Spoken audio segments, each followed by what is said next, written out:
Ngangiqala ukufika la ekhaya ngifike ngasebenzisa uyi-product usawoti nje uwodwa kwaphela isichitho ebusweni benginey'nduna eziningi kwase kwavuleka nemali ngamhla ubaba evula last of last week imali ngangayiswela.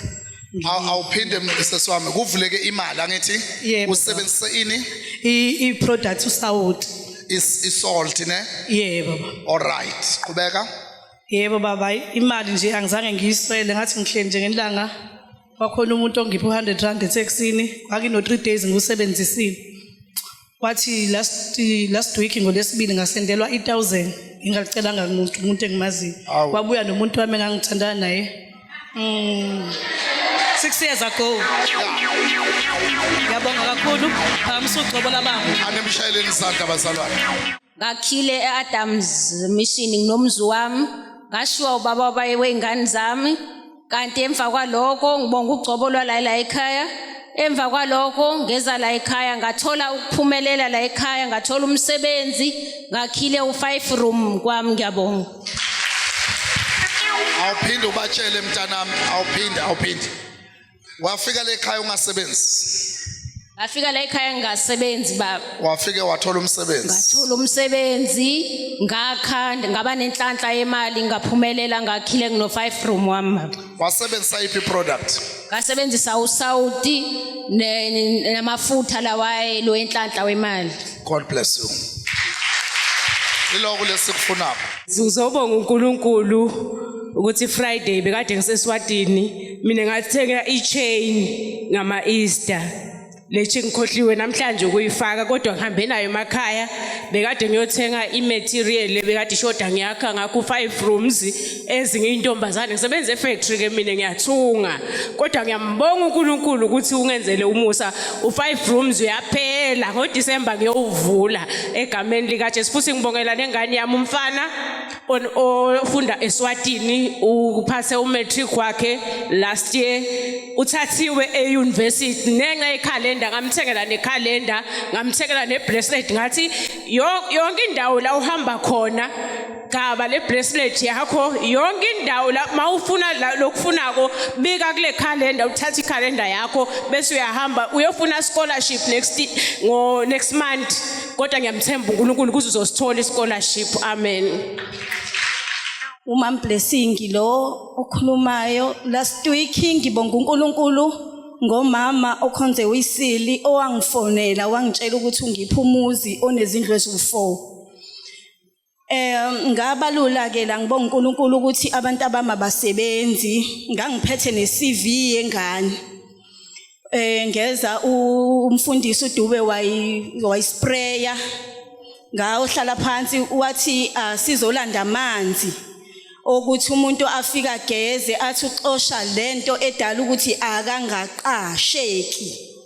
Ngeza ngaze wathatha lamanzi ahamba kanye neCV kade eyibusisa wathi laba abebezobusisa amaCV la bazoqasheka kulesonto leli.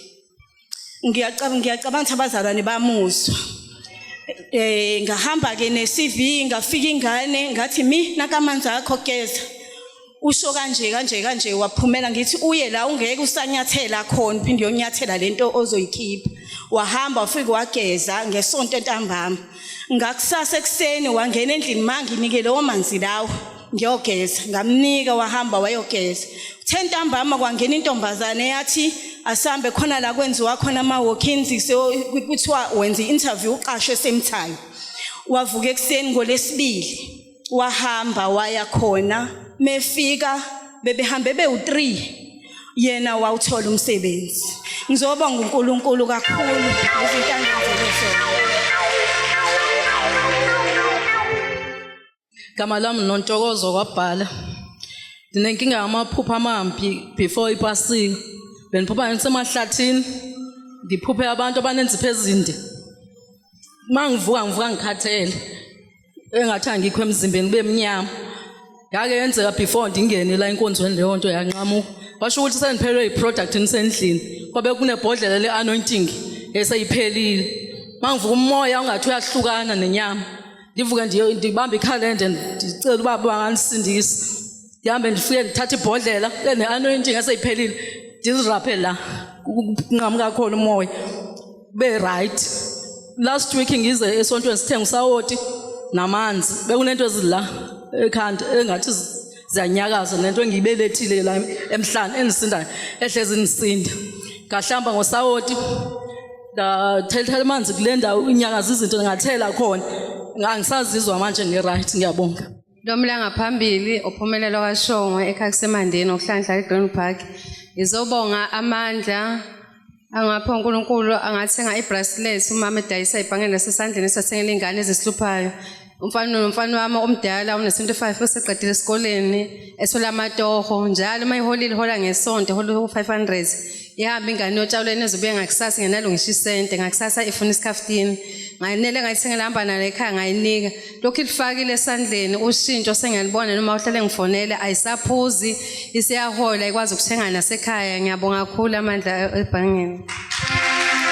Ngafika la 2022 nganginenkinga uNSFAS okangikhokhela isizathu singaziwa wathi abasothandazela abaphethe ama-document ngeza ne-student card sami safike sathandazela wangikhokhela uNSFAS saqhubeka seza kuthe last year kwakumhla ka-9 March seza nomama nosisi wami umdala bengawutholi umsebenzi safika la kade sekuyimina kuphela ekhaya usebenzayo umama wenza ama-1-on-1 kwadlula 3 days usisi wami uthola umsebenzi wabizwa kwa-Department of Education wathi wakazothatha i-appointment letter yakhe uthola i-permanent post kumanje yasebenza wakhela umama u-10 room.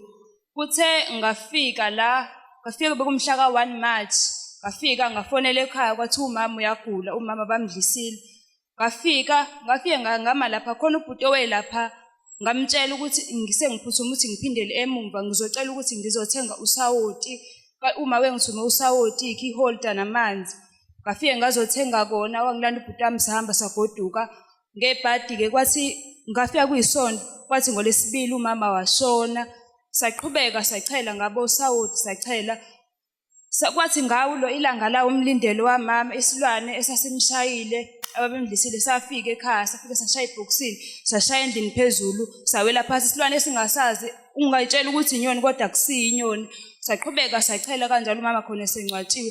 Umanje abathintekayo ekushoneni kwamama bayacula bahambe betshela abantu ukuthi bona bathintekayo. Ngiyabonga.